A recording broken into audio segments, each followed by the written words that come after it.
Je viens de découvrir que j'ai probablement un fils dans ce pays. Combien te réclame d'arrière et de pension? Pas question que le roi paie une pension. $0 de pension pendant 30 ans et tu te repointes? Vous êtes l'héritier du trône. Les filles, j'aimerais vous présenter votre frère. Salut, reine. Aucune occasion pour s'emparer du Zamunda. Plus haut.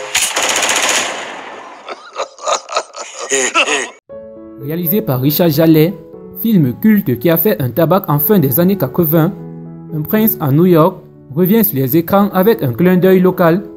Presque 30 ans après sa première version, le film Un prince à New York du réalisateur Craig Brewer est à nouveau porté à l'écran avec l'inusable acteur américain Eddie Murphy.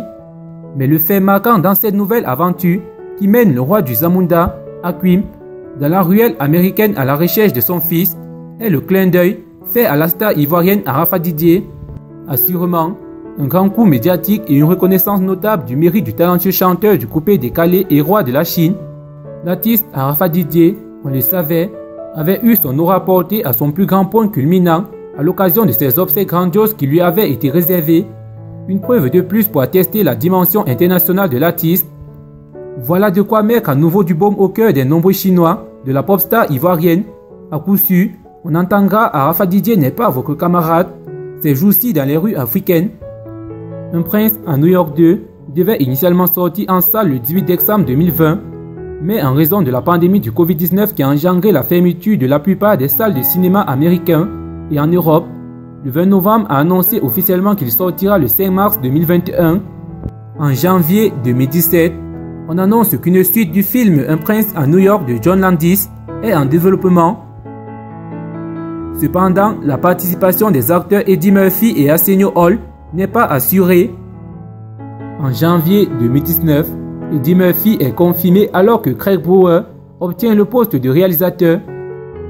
En décembre 2019, Morgan Freeman et Bella Murphy rejoignent la distribution, mais le rôle qu'ils occuperont n'est pas dévoilé. Parmi les titres qui figurent dans ce film, on constate le titre d'Ozabado d'Arafa Didier.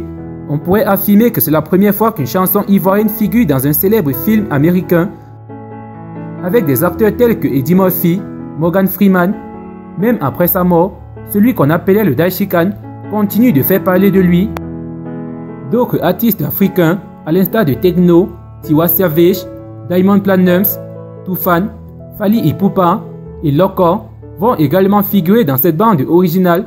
Toutefois, il ne s'agit pas, pour être plus précis, de chansons composées spécialement pour le film, mais de productions musicales déjà existantes qui seront insérées dans différents passages heureux ou malheureux de cette comédie burlesque.